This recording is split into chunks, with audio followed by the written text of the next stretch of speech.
bit under the heading of Introduction, Nucleus, Connections, Course and Distribution, Blood Supply, Clinical Features, Etiology and Lesions, and Investigation and Management. Introduction. So, sixth cranial nerve has a motor function of supplying the lateral rectus muscle. So, it comes under somatic efferent fibers and it has a long intradural course. This here, this this here, it shows the sixth cranial nerve. This is the sixth cranial nerve nucleus, which is present at the lower part of the pons, and the fibers of these are exiting from the pons.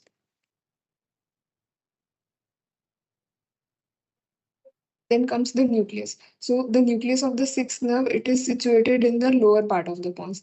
This is the lower part of the pons, and the sixth cranial nerve nucleus is situated here beneath the floor of the fourth ventricle. This here is the floor of the fourth ventricle. So this here is the floor of the fourth ventricle, and this here is the nucleus of the sixth nerve. So it is closely related to the facial colliculus, which is an elevation in the floor of the fourth ventricle, which is produced by the genu of the facial nerve. The genu of the facial nerve is the turning of the fibers of the facial nerve, which produces an elevation, which is termed as the facial colliculus. And it belongs to the group of somatic efferent nuclei. It lies in line with the nuclei of fourth and third nerves above and with the nucleus of the 12th nerve below. So this is the general somatic efferent column, and the third, fourth, sixth, and 12th nerve lies in line with each other. Then comes the abducent nucleus. So the abducent nucleus gives two types of cell. One is the large multipolar cell, which give rise to the abducent nerve, and the other is the small multipolar cells, which whose fibers relay in the oculomotor nucleus via the medial longitudinal fasciculus, and it also forms the para-abducent nucleus. Then comes the connections of the nucleus. So the first connection of the nucleus, uh, it includes it includes the connection of the fourth, and eighth cranial nerve, which are connected by the medial longitudinal fasciculus. So here we can see third, fourth cranial nerve, which is connected with the sixth cranial nerve with the help of medial longitudinal fasciculus. Then we have a connection of pretectal nucleus, the nucleus of the sixth nerve is connected with the pretectal nucleus by the tectobulbar tract. It is connected with the horizontal gaze center through the paramedian pontine reticular formation, and it is connected with the precentral gyrus with the help of corticonuclear fibers. So here we can see the precentral gyrus, and it is the sixth nerve nucleus is connected to the precentral gyrus via the corticonuclear fibers. Then visual cortex. So abducent nerve nucleus is connected with the visual cortex through superior colliculus with the help of tectobulbar tract, and it is connected with cerebellum through the vestibular nuclei and with the frontal cortex using the frontal eye field. Then comes the course and distribution. So first of all, the nerve is divided into four parts. First is the fascicular part, then comes the basilar part, then comes the intracavernous, and then comes the intraorbital part. If we discuss about the gross distribution, then first the nucleus leaves at the mid-level of pons, then the fasciculus traverses the paramedian pontine reticular formation fibers and the corticospinal tract. Then it leaves the lower pons ventrally at the pontomedullary junction, and it enters into the subarachnoid space. Then it ascends along the clivus present on the sphenoid bone, then passes under the petroclinoid ligament and enters the cavernous sinus. Then from the cavernous sinus it enters the orbit via the superior orbital fissure, and it supplies the lateral rectus muscle. So first comes the fascicular part. So it consists of efferent fibers which starts from the nucleus and pass forward traversing the medial lemniscus and the pyramidal tract, which is the corticospinal tract. Then it emerges as the prominence of medulla, and it emerges as seven or eight rootlets, which finally joins to form one nerve. And between them, there is basilar artery. Then comes the basilar part.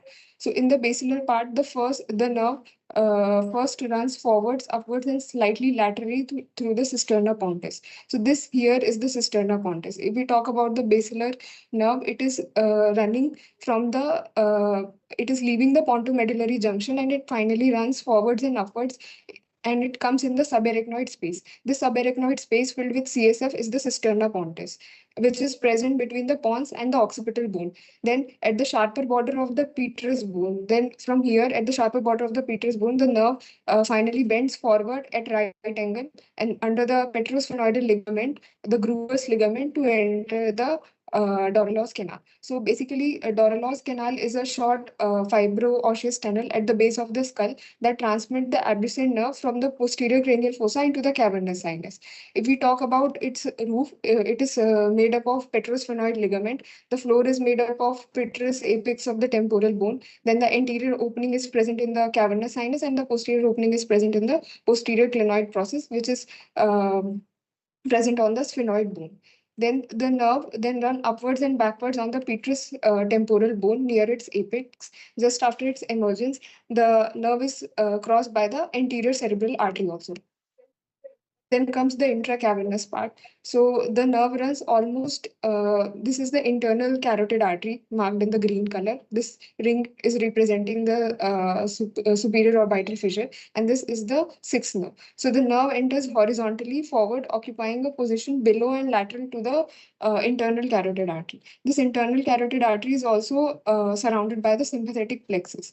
Then comes this is the only nerve which runs in a separate sheath. The nerve then leaves the cavernous sinus to enter into the orbit through the middle part of the superior orbital fissure within the annulus of Zinn. So here we can see that it is entering the cavernous sinus. This part is the cavernous sinus. If we lift the cavernous sinus, we are able to see the sixth nerve. And then finally it enters into the cavernous sinus at the inferior lateral portion of the carotid artery. Then in the superior orbital fissure, it first traverses the within the annulus of Zinn.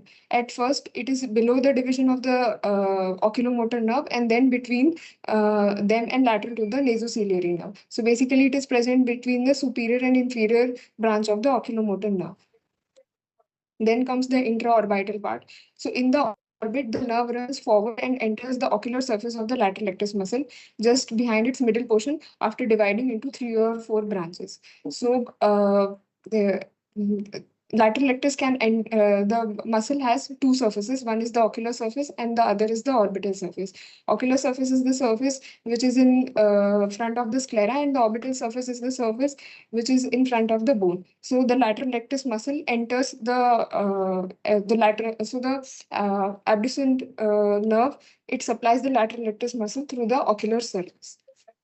Then comes the blood supply. So we have anterior-inferior cerebral artery, the posterior-inferior cerebral artery, and the majority of the abducent nerve is supplied by the anterolateral arteries. So these here, the short branches are the anterolateral arteries, and only some of them are supplied by anterior-inferior cerebral artery or the pontomedullary arteries.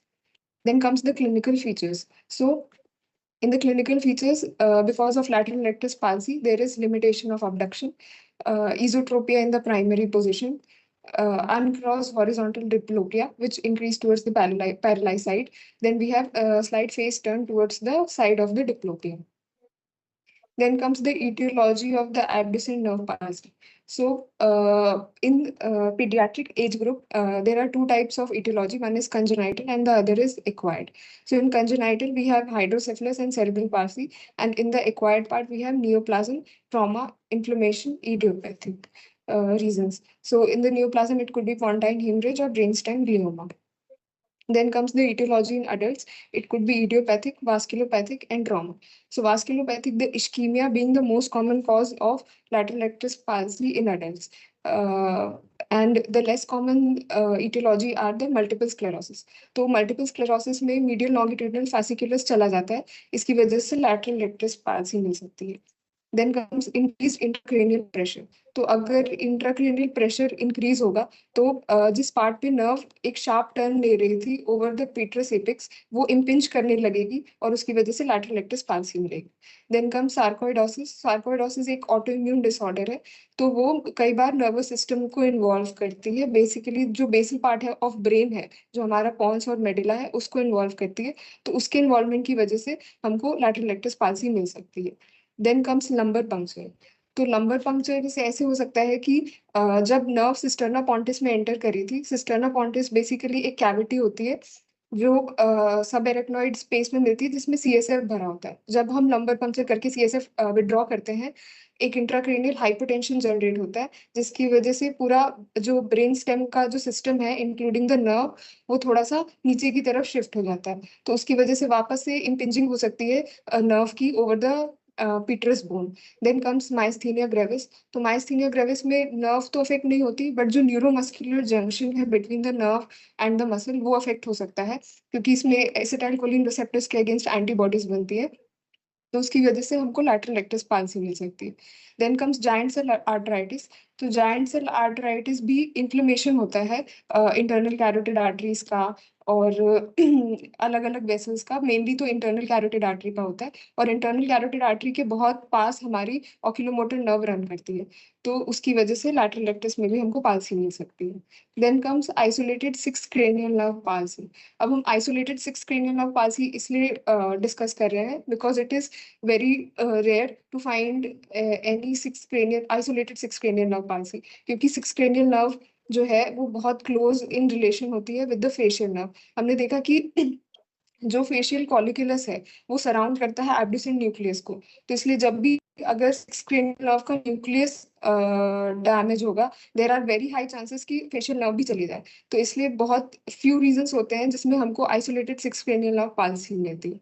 तो paediatric age group में that cause is post viral, और older age group में that is ischaemic mononeuropathy. So ischaemic reason इसलिए हो सकता है क्योंकि एक तो वो बहुत ही क्योंकि नर्व का जो हमारा कोर्स है वो बहुत लॉन्ग होता है, it has a very long intradural and longest intradural and a very long intracranial course. तो क्योंकि नर्व का कोर्स बड़ा है, इसलिए जो वैसा नर्वोरम है, जो वेसल्स उस नर्व को सप्लाई करेंगी वो भी बहुत ज्यादा होंगी। मगर क्योंकि जो वेसल्स है वो ज्यादा होगी, तो chances of them getting into ischaemic condition वो भी बढ़ जाएगी। तो इसलिए ओल्डर एज ग्रुप में इश्केमिक कंडीशन में हमको isolated six cranial nerve palsy मिल सकती है। Then comes the lesions of the six nerve. So lesions nucleus के लेवल पे हो सकता है, फैसिकुलस पे हो सकता है, पॉन्टोमेडुलरी जंक्शन पे हो सकता है, बेसिलर कोर्स पे हो सकता है, और कैवर्नस साइनस पे भी हो सकता है। तो अगर न्यूक्लियस के लेवल पे लीजन है तो उसको इप्सिलैटरल वीकनेस मिलेगा, अबडक्शन नहीं हो पाएगा उसका, क्योंकि जो लैटरल रेक्टस है वो आइस को अबडक्ट करने का काम करती है। तो अगर अबडक्शन नहीं हो पाएगा, क्योंकि अगर न्यूक्लियस चला गया तो लैटरल रेक्टस मसल अब काम नहीं कर पाएगी। Also there is failure of horizontal gaze towards the side of lesion. तो हमने स्टार्टिंग में ये पढ़ा कि जो एब्ड्यूसेंट न्यूक्लियस है वो दो टाइप की सेल्स देखता है, एक तो लार्ज मल्टीपोलर सेल्स जिससे एब्ड्यूसेंट नर्व निकलती है, और दूसरा स्मॉल मल्टीपोलर सेल्स जिसके फाइबर्स ऑक्यूलोमोटर न्यूक्लियस पे जाते हैं वाया मीडियल लॉन्गिट्यूडिनल fasciculus। तो ये जो स्मॉल मल्टी पोलर सेल्स वाला पाथवे है, ये बेसिकली हॉरिजॉन्टल गेज के लिए रिस्पॉन्सिबल होता है। तो ये ऑक्यूलोमोटर नर्व न्यूक्लियस को स्टिमुलेट करके दूसरे आई के मीडियल रेक्टस को स्टिमुलेट करता है, ताकि आई हॉरिजॉन्टल गेज पोजीशन में पूरी तरीके से जा सके। तो अगर न्यूक्लियस अफेक्ट होगा, इसका मतलब कि लार्ज मल्टीपोलर सेल्स वाला पाथवे भी चला गया और स्मॉल मल्टीपोलर सेल्स वाला पाथवे भी चला गया, तो इसलिए अब पेशेंट को हॉरिजॉन्टल गेज में प्रॉब्लम आने लगेगी। Then comes the ipsilateral facial nerve palsy. क्योंकि जो सिक्स नर्व का न्यूक्लियस है और सेवन नर्व का न्यूक्लियस है वो बहुत पास पास लोकेटेड होते हैं, इसलिए जब भी सिक्स नर्व का न्यूक्लियस जाता है बहुत ज्यादा चांसेस होते हैं कि जो फेशियल नर्व के फाइबर्स है वो भी डैमेज हो जाए। तो इस कंडीशन में हमको upper motor neuron facial palsy मिलेगी, क्योंकि वो न्यूक्लियस के बहुत पास में डैमेज हो रहा है। तो अगर upper motor neuron facial palsy मिलती है तो सिर्फ जो लोअर क्वाड्रेंट ऑफ फेस है वो अफेक्ट होता है और अपर क्वाड्रेंट स्पेयर हो जाता है। तो इसीलिए isolated six nerve palsy is never nuclear in origin, क्योंकि अगर वो न्यूक्लियस के लेवल पे है तो there is very high chance कि फेशियल नर्व हमारी अफेक्ट होगी। Then comes the Pontine syndrome at the level of facial collicular. So there are two Pontine syndrome. One is Millard-Gubler and the other is Fovile syndrome. So first is Millard-Gubler syndrome. तो Millard-Gubler syndrome में जो हमारा lesion है वो ventral aspect में होता है। तो क्योंकि अगर वेंट्रल एस्पेक्ट चला जाएगा तो वेंट्रल एस्पेक्ट में ये हमारा इप्सिलैटरल सिक्स नर्व पाल्सी तो होगा, मगर क्योंकि ये हमारे पिरामिडल ट्रैक्ट्स को भी अफेक्ट करता है, तो इसकी वजह से हमको कॉन्ट्रालैटरल हेमीप्लेजिया भी मिलेगा। उसके बाद आता है फोवाइल सिंड्रोम। तो फोवाइल सिंड्रोम होने के कॉजेज वास्कुलर हो सकते हैं, डीमाइलिनेशन या मेटास्टैटिक ट्यूमर्स भी हो सकते हैं। अब फोवाइल सिंड्रोम इस पूरे रीजन को अफेक्ट करता है जो कि डॉर्सल एरिया में प्रेजेंट होता है। तो इस पूरे रीजन में एक तो हमारे पास पीपीआरएफ आता है, then comes the fifth nerve, then comes the six nerve and the seventh nerve and the eight nerve. तो उसके हिसाब से इसके मैनिफेस्टेशन मिलेंगे। अगर फिफ्थ नर्व इफेक्ट होगी तो हमको इप्सिलैटरल फेशियल एनेस्थीसिया मिलेगा। अगर सिक्स नर्व जाएगी तो हमने देख लिया कि abduction और गेज पाल्सी दोनों मिलेंगी। अगर सेवेंथ नर्व जाएगी होगी तो फेशियल वीकनेस के साथ साथ जो एंटीरियर पोर्शन है, जो टेस्ट बर्ड्स को सप्लाई करता है, जो हमारा सेवन नर्व है, तो उसकी वजह से लॉस ऑफ टेस्ट मिलेगा एंटीरियर पोर्शन ऑफ टंग में। और अगर एथ नर्व हो गई तो उसकी वजह से डेफनेस होगी। हमको इसमें इप्सिलैटरल हॉर्नर सिंड्रोम भी मिलता है, क्योंकि जो यहाँ पे पास में सिंपैथेटिक न्यूरॉन्स है ये अफेक्ट होते हैं, और इसकी वजह से हमको हॉर्नर सिंड्रोम मिलता है इस पेशेंट में। फिर उसके बाद आता है पॉन्टोमेडुलरी जंक्शन। तो पॉन्टोमेडुलरी जंक्शन में एक मोस्ट कॉमन ट्यूमर होता है which is the acoustic neuroma. तो ये हमारी सिक्स नर्व को डैमेज करता है। तो इसमें फर्स्ट सिम्टम तो हमको हियरिंग लॉस मिलता है, और फर्स्ट साइन हमको एब्सेंस ऑफ कॉर्नियल सेंसेशंस मिलते हैं। फिर आता है हमारा बेसिलर कोर्स। तो बेसिलर कोर्स में अगर इंट्राक्रेनियल टेंशन रेज्ड है तो उसकी वजह से इम्पिंजमेंट हो सकता है नर्व का ओवर द पिट्रस टिप। तो उसकी वजह से हमको सिक्स नर्व पाल्सी मिल सकती है। तो ये एक फॉल्स लोकलाइजिंग साइन होता है, क्योंकि हमको अपीयरेंस से ऐसा लगता है कि पेशेंट का जो सिक्स नर्व है उसमें पैरालिसिस हो चुका है at the level of nucleus. But अगर हम रेस्ड आईसीटी को ठीक कर दे तो ये जो पाल्सी वाली कंडीशन है वो वापस से रिजॉल्व हो जाएगी। So that's why it is a false localising sign. फिर उसके बाद आता है स्यूडो ग्रैडन ईगो सिंड्रोम। तो हमारे पास दो सिंड्रोम होते हैं, एक तो ग्रैडन ईगो, दूसरा स्यूडो ग्रैडन ईगो। तो जो मेन ग्रैडन ईगो सिंड्रोम होता है उसमें पिट्रस एपिक्स इन्वॉल्व होती है, जबकि जो स्यूडो ग्रैडन ईगो सिंड्रोम होता है उसमें कैवर्नस साइनस का इन्वेजन हो जाता है, जिसकी वजह से हम उसको स्यूडो ग्रैडन ईगो सिंड्रोम बोलते हैं। तो अगर किसी बच्चे को सीरियस ओटाइटिस मीडिया हुआ है, उसका यूस्टेकिन ट्यूब ऑब्स्ट्रक्ट हो गया है, फिर वहां से इन्फेक्शन कैवर्नस साइनस में जा सकता है, तो उसकी वजह से सिक्स नर्व पैरालिसिस हो सकता है। फिर कम्स द ग्रैडन-ईगो सिंड्रोम। तो ग्रैडन-ईगो सिंड्रोम मोस्टली मैस्टोइडाइटिस, या अगर किसी को मैस्टोइडाइटिस हुआ है और वो इन्फेक्शन पीट्रस बोन को इन्वेड करते करते petrous part of the temporal bone पे चला गया, तो उसको पीट्रोसाइटिस हो जाएगा। तो पीट्रस एपेक्स पे हमने देखा कि एक शार्प टर्न देती है सिक्स नर्व। तो उसकी वजह से पीट्रस स्ट्रिप पे इन्फ्लेमेशन होने की वजह से सिक्स नर्व इन्वॉल्व हो जाएगी। तो पेशेंट को हमको facial weakness, pain, hearing difficulties भी मिल सकती है। Then comes the base of skull fracture. तो base of skull fracture can lead to both unilateral और bilateral palsy depending upon the location of the fracture. Then comes the intracavernous part. तो जो intracavernous part होता है that is more prone to damage than other nerves due to intracavernous lesion, जैसे कि aneurysm, meningioma, carotid cavernous fistula, vascular causes such as diabetes and hypertension. तो occasionally intracavernous sixth nerve palsy is accompanied by a postganglionic Horner syndrome due to damage to the paracarotic sympathetic plexus.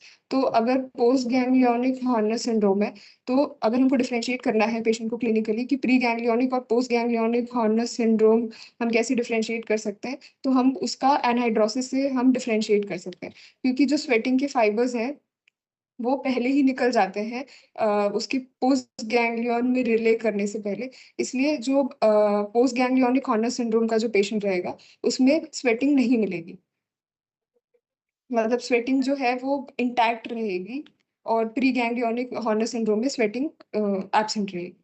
Then comes the lesion of the intraorbital part. तो इसमें दो syndromes होते हैं, एक तो orbital epic syndrome होता है और दूसरा सुपीरियर ऑर्बिटल फिशर सिंड्रोम होता है। तो ऑर्बिटल एपिक सिंड्रोम में ऑप्टिक नर्व इन्वॉल्व होती है, और सुपीरियर ऑर्बिटल फिशर सिंड्रोम में ऑप्टिक नर्व नहीं इन्वॉल्व होती। तो इसीलिए ऑर्बिटल एपिक सिंड्रोम में हमको विजन लॉस मिलता है, और सुपीरियर ऑर्बिटल फिशर सिंड्रोम में हमको विजन पेशेंट का नॉर्मल मिलेगा। ऑल्सो ऑर्बिटल एपिक सिंड्रोम में सुपीरियर ऑब्लिक मसल स्पेयर हो जाएगी, क्योंकि सुपीरियर ऑर्बिटल फिशर के कंटेंट में फोर्थ नर्व आती है, इसलिए सुपीरियर ऑर्बिटल फिशर के केस में सुपीरियर ऑब्लिक मसल इन्वॉल्व रहेगी। Then comes the non-localizing causes of the sixth nerve palsy. So normally when a cranial nerve palsy occurs, we can often localize the lesion to a specific part of its pathway, for example, nucleus, fascicles, cisternal segment, cavernous sinus orbit. But in cranial nerve sixth palsy can sometimes happen without any lesion at or near the nerve itself, not because of a primary focal lesion. So अगर कोई primary focal lesion नहीं है, उस time पे भी हमको sixth nerve palsy मिल सकती है। तो ये सारे कॉजेज हैं कि जो नॉन लोकलाइजिंग, मतलब कि जो जिनसे हम लोकलाइज नहीं कर पाएंगे कि सिक्स नर्व पाल्सी एग्जैक्टली हुई कहाँ है, जैसे कि increased intracranial pressure, intracranial hypotension, head trauma, lumbar puncture, vascular hypertension, diabetes, para infectious processes, basal meningitis. Then comes examination in case of 6 cranial nerve। तो एग्जामिनेशन के केस में हम cover test करते हैं। कवर टेस्ट में हम patient को बोलते हैं कि कवर टेस्ट के लिए हमको उसको दोनों ही केसेस में कवर टेस्ट करना होता है, नियर फिक्सेशन में भी और डिस्टेंस फिक्सेशन में भी। तो नियर फिक्सेशन के लिए हम उसको अप्रोक्सीमेटली 33 सेंटीमीटर्स का एक डिस्टेंस देते हैं, और डिस्टेंस फिक्सेशन के लिए हम उसको अप्रोक्सीमेटली 6 मीटर का एक डिस्टेंस देते हैं। उसके बाद हम पेशेंट की आई को कवर करते हैं। अगर हमने उसकी नॉर्मल आई को कवर किया और जो उसकी एब नॉर्मल आई है वो फिक्सेट करेगी, तो इसका मतलब कि कवर टेस्ट पॉजिटिव है। Then comes the worth 4 dot test. तो जो हमारा वर्थ 4 डॉट टेस्ट होता है वो बेसिकली काम करता है साइमल्टेनियस मैक्युलर परसेप्शन के प्रिंसिपल में। तो इसमें हमारे पास 4 डॉट्स होती हैं, 2 ग्रीन, एक रेड और एक वाइट कलर की डॉट होती है। तो हम पेशेंट को सबसे पहले रेड और ग्रीन कलर के गॉगल्स वेयर करने को बोलते हैं। फिर उसके बाद जो रेड कलर का जो पार्ट है वो उसके राइट आई पे रहता है, और जो ग्रीन वाला पार्ट है वो उसके लेफ्ट आई में रहता है। फिर डिपेंडिंग कि पेशेंट क्या देख पा रहा है, हम इसको इंटरप्रेट करते हैं। जैसे अगर पेशेंट को राइट साइड से 2 रेड डॉट्स दिख रहे हैं और लेफ्ट साइड से 3 ग्रीन डॉट्स दिख रहे हैं, मगर जब वो दोनों को देख रहा है तो डिपेंडिंग कि उसका लोकेशन कहाँ है, जैसे कि अगर रेड साइड पे उसने राइट साइड पे उसने रेड कलर का गॉगल पहना था और राइट साइड पे ही उसको रेड कलर के डॉट्स मिल रहे हैं, तो इसका मतलब कि ये अनक्रॉस डिप्लोपिया है। और अगर इसका रिवर्स हमको मिलता है तो दैट मीन्स कि उसको अनक्रॉस डिप्लोपिया है, उसको क्रॉस डिप्लोपिया है। Then comes Maddox rod test. तो मेडॉक्स रॉड टेस्ट में हमारे पास जो रॉड रहती है उसमें सिलेंडर्स प्रेजेंट होते हैं। फिर डिपेंडिंग कि हमको किस डायरेक्शन में उसका जो मूवमेंट है वो चेक करना है, हम सिलेंडर को वैसे ही फिक्स करेंगे। फॉर एग्जांपल अगर हॉरिजॉन्टल गेज में प्रॉब्लम है तो हम उसके सिलेंडर्स वर्टिकली अलाइन करेंगे और फिर उसके बाद अपना एग्जामिनेशन शुरू करेंगे। तो हम पेशेंट के एक आई पे हमने वर्टिकल सिलेंडर्स रखे और दूसरे आई पे हम उसके आंख में टॉर्च मारते हैं। तो अगर उसका जो वर्टिकल स्लिट है और जो लाइट उसको दिख रही है वो एक दूसरे पे सुपर इम्पोज कर रहे हैं, दैट मीन्स कि वो नॉर्मल है। बट अगर उसका हमने फॉर एग्जाम्पल राइट आई पे हमने रॉड रखी और लेफ्ट आई में हम उसको टॉर्च दिखा रहे हैं। अब जब हम पेशेंट को इंटरप्रेट करने के लिए बोल रहे हैं, तो अगर पेशेंट हमसे ये बोलता है कि उसको राइट साइड पे स्लिट दिख रहा है और लेफ्ट साइड पे उसको येलो लाइट दिख रही है, तो इसका मतलब कि उसको अनक्रॉस डिप्लोपिया है। और अगर इसका ऑपोजिट मिलेगा तो इसका मतलब कि उसको क्रॉस डिप्लोपिया है। फिर उसके बाद हमारे पास आता है डिप्लोपिया चार्टिंग। तो डिप्लोपिया चार्टिंग में भी हम पेशेंट को रेड और ग्रीन कलर के गॉगल्स पहनाते हैं, और फिर उसके बाद उसका हर डायरेक्शन में हम असेस करते हैं कि उसको कौन से कलर की लाइट दिख रही है। तो वापस से इसमें रेड राइट साइड पे और ग्रीन लेफ्ट साइड पे हम उसको गॉगल्स पहनाते हैं, आर्मस्ट्रॉन्ग गॉगल्स पहनाते हैं, और फिर उसके बाद हर गेज में उसको ड्रॉ करने के लिए कहते हैं कि वो क्या देख पा रहा है। तो ऐसे करके हम टोटल 9 गेजेस लेते हैं, और उसमें फिर हम इंटरप्रिटेशन करते हैं कि उसने राइट साइड में रेड कलर का देखा या लेफ्ट साइड में ग्रीन कलर का देखा, और उसके हिसाब से फिर हमारा इंटरप्रिटेशन होता है। फिर उसके बाद आता है हेस चार्ट। तो हेस चार्ट को इंटरप्रेट करने के लिए हम कुछ प्रिंसिपल्स का यूज करते हैं।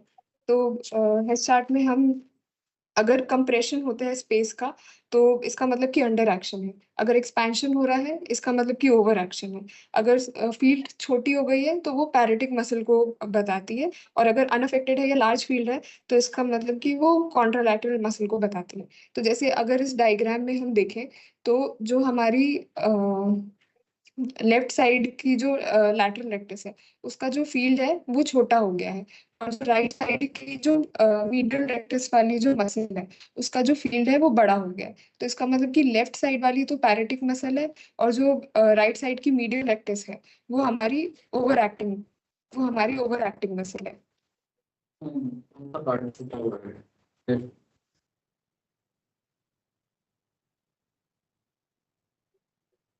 लेफ्ट साइड में राइट साइड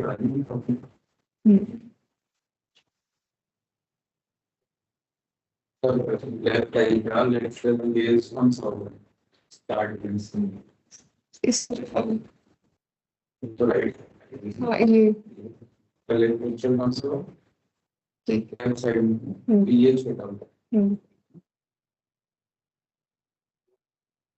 है सेंटर ही लेफ्ट राइट साइड में शिफ्ट हो जाएगा, है ना? उसका प्रिसिजन पॉइंट भी है राइट में सेंटर में। ठीक है। फिर उसके बाद इन्वेस्टिगेशन आते हैं। तो सीबीसी, तो सीबीसी डायग्नोस्टिक टेस्ट तो नहीं होता लैटरल रेक्टस पाल्सी का, मगर it's a screening test for systemic और infectious causes that could involve cranial nerve 6, and it can also help us guide further targeted tests, for example ESR, CRP, blood cultures imaging। जैसे कि अगर CBC में हमको race WBC मिला तो हम tumours की तरफ सोच सकते हैं, अगर हमको एनीमिया मिल रहा है तो हम ऑटो इम्यून कंडीशंस की तरफ सोच सकते हैं। तो ये सीबीसी हमको एक गाइड देता है कि हम आगे किस तरफ प्रोसीड कर सकते हैं। फिर glycosylated haemoglobin and glucose levels, ये हम डायबिटीज के लिए करवा रहे हैं ताकि हम जो इश्केमिक कॉजेज है उनको रूल आउट कर सके। ईएसआर एंड सीआरपी, ये हमारे इन्फ्लेमेटरी कॉजेज के लिए है। Anti nuclear antibody RA factor, ये दोनों ही हमारे ऑटो इम्यून कंडीशंस के लिए। देन कम्स न्यूरो इमेजिंग, तो न्यूरो इमेजिंग हम कोई लोकलाइज ट्यूमर के लिए हम करवाना चाहते हैं। Then comes management. So treatment depends on etiology of the abducens nerve palsy. So in general, underlying or systemic conditions are treated primarily. So most patients with a microvascular abducens nerve palsy are simply observed and usually recover within 3 to 6 months. तो हमारे पास अगर कोई microvascular abducens nerve palsy का patient आएगा तो हम उसको 3 to 6 months का टाइम देते हैं टू रिकवर। हम इस टाइम में बेसिकली पेशेंट के नर्व को रीजनरेशन के लिए प्रमोट करते हैं। तो मैनेजमेंट में हमारे पास दो टाइप्स होते हैं, एक तो नॉन सर्जिकल और सर्जिकल। तो नॉन सर्जिकल ये सारे मेथड्स हम उसके 3 to 6 months वाले पीरियड में यूज कर सकते हैं। तो इसमें हम पैच कर देते हैं अफेक्टेड आई, ताकि जो आई है वो धीरे धीरे अपनी पोजीशन ले सके। फिर हम बेस आउट प्रिज्म्स यूज करते हैं। तो लैटरल रेक्टस पाल्सी में पेशेंट को इजोट्रोपिया हो जाता है। तो अगर पेशेंट को इजोट्रोपिया है तो हमको बेस आउट प्रिज्म यूज करना पड़ेगा विथ एपेक्स कीपिंग इनसाइड, क्योंकि जो प्रिज्म है उसमें लाइट एपेक्स से एंटर करके बेस की तरफ इमेज बनाती है। तो हमको भी यही चाहिए कि पेशेंट की आई क्योंकि इजोट्रोपिक है तो उसकी इमेज थोड़ा बाहर की तरफ बने। Then comes botulinum toxin, medial rectus को दे सकते हैं। तो बॉटुलिनम टॉक्सिन हम ऐसे देते हैं कि अगर मीडियल रेक्टस का कॉन्ट्रैक्चर है तो बॉटुलिनम टॉक्सिन उस कॉन्ट्रैक्चर को रिलीव करने में हमारी हेल्प कर सकते हैं। Then comes surgical part. अगर बॉटुलिनम टॉक्सिन से भी मीडियल रेक्टस का कॉन्ट्रैक्शन नहीं रिलीव होता है तो हम मीडियल रेक्टस का रिसेशन कर सकते हैं। तो रिसेशन में हम मीडियल रेक्टस को लूज कर देते हैं। अगर एलआर की टोन प्रेजेंट है तो हम एलआर की टोन प्रेजेंट है तो हम लैटरल रेक्टस मसल को रिसेक्ट कर सकते हैं, जिसकी वजह से जो उसकी थोड़ी जो टोन बची है वो और भी ज्यादा बढ़ जाएगी। बट अगर लैटरल रेक्टस मसल में टोन नहीं बची है तो फिर हमको ट्रांसपोजिशन करना पड़ेगा वर्टिकल रेक्टाइल मसल का। तो अगर हमको चेक करना है कि मीडियल रेक्टस मसल का कॉन्ट्रैक्चर हुआ है या नहीं हुआ है, तो इसके लिए हम फोर्स डक्शन टेस्ट यूज करते हैं। तो फोर्स डक्शन टेस्ट में हम सबसे पहले टॉपिकल एनेस्थीसिया देते हैं और फिर उसके बाद एक फॉर्सेप का यूज करके लिम्बस के एरिया में हम उसको अबडक्ट करने का ट्राई करते हैं। तो अगर फ्री मूवमेंट है एमआर का तो इसका मतलब कि जो डेविएशन है वो एलआर वीकनेस की वजह से हुआ है। तो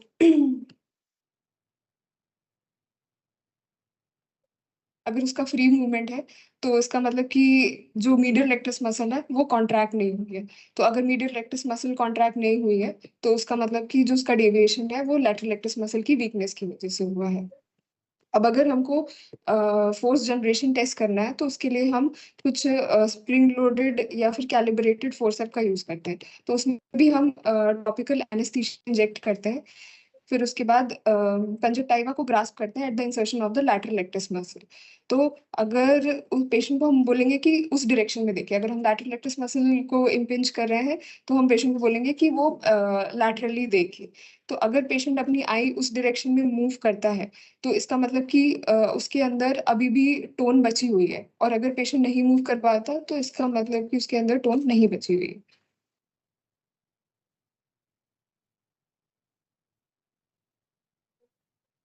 देन कम्स द समरी। तो बोtulinum टॉक्सिन हम वहाँ यूज नहीं कर सकते यहाँ कॉन्ट्रेक्शन होंगे। बोtulinum टॉक्सिन से नॉर्मल वर्किंग मसल को पैरालाइज कर देता है। कॉन्ट्रेक्शन बन गया है अगर या फिर वो फाइब्रोसिस हो गया तो बोtulinum टॉक्सिन विल नॉट कि वो कॉन्ट्रेक्शन को रिलीज नहीं कर सकते। बोtulinum टॉक्सिन सिर्फ नॉर्मल मसल कॉन्ट्रेक्शन को पैरालाइज कर सकता है। Contraction is fibrosis, that means the muscle is not working, fibers are not working, तो उसके जो जंक्शन को पैरालाइज करने का कोई फायदा नहीं है ना। So botulinum toxin do not release the contractions, it just paralyze the normal muscle, normal workings, है ना। तो botulinum toxin का क्या यूज है कि जो unopposed action of medial vectors हो रहा है, इसकी वजह से आई जो है वो ईजो में जा रही है, उसको रोकने के लिए will give botulinum toxin to the medial vectors so that both the muscle will remain paralyzed और उसकी वजह से आई स्ट्रेट करेगी। It's a purpose of management in your क्या मैनेज करना चाहते हैं? मैम अगर पेशेंट आएगा हमारे पास लैटरल लेटस पाल्सी का, तो हम सबसे पहले उसका बेसिकली उसको वो डिप्लोपिक होगा। तो हम जो है patching of the affected eye, that is not because वो धीरे धीरे पोजीशन मिलेगी, दैट इज द थिंग कि हमें डिप्लोपिया अवॉइड करना है। तो that is the purpose of doing it. Non surgical हम क्यों करेंगे? नॉन सर्जिकल ताकि अगर उसको हम टाइम दे सकते हैं रिकवरी का।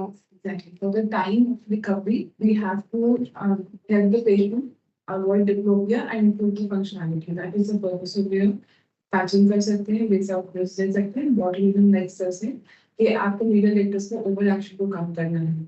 And then will you go for the surgical management?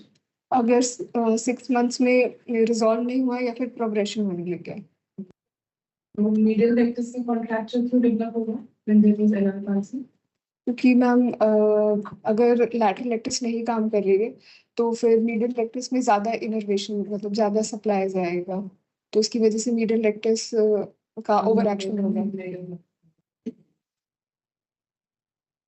Also, these non-surgical methods do not have degeneration, but instead of that, they increase the paralysis. क्योंकि उनका एक्शन ही नहीं कर पा रहा है ना। अब क्या डिप्लोपिया अवॉइड करने के लिए will overact, अगर डिप्लोपिया ही नहीं हो रहा है रिलैक्सिंग कंडीशन में, तो फिर वो they may increase the amount of deviation, है ना।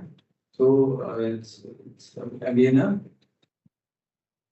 two-way kind of thing कि आप पैचिंग कर रहे हो तो डिप्लोपिया छोड़ रहे हो, लेकिन पाल्सी कर पाएगा। मतलब वो डेविएशन उसको बढ़ा रहे हो। It's not always recommended to give the limbs or जैसे botulinum toxin यहाँ पे लंबे टाइम तक के लिए दे दिया तो it will not try to work, muscle will not try to work, so they will definitely increase the deviation part later on। और ऐसा नहीं है कि आप बहुत आसानी से इसको दे सकते हैं। Then comes summary management of 6 cranial nerve palsy, clinical investigative workup of the cause, careful history, antecedent infection, head trauma, child with less than 16 years of age with no neurological sign and symptoms, no workup is required, close follow-up every 2 weeks initially, then monthly. Then 16 to 40 years, risk factors should be ruled out. More than 40 years, look for the vascular causes like diabetes mellitus, hypertension, atherosclerosis, etc. If the patient is of more than 55 years coming with a complaint of headache, then GCA, giant cell arteritis and temporal arteritis should be ruled out. In hematological investigation, blood sugar levels, both fasting and postprandial, ESR, CBC, anti-nuclear antibody. Lumbar puncture for raised ICT and orbital USG should be done for thyroid eye disease. Then binocular diplopia charting should be done.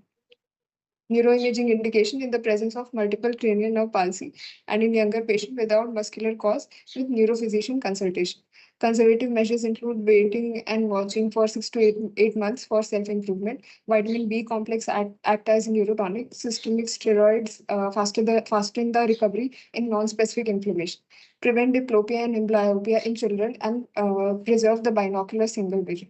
So patching occlusion in case of mild esodiation and residual LR function intact. Occlusion of the unaffected eye is advised to stimulate fixation with affected eye in abduction and relaxation of the ipsilateral medial rectus to prevent contracture of the medial rectus.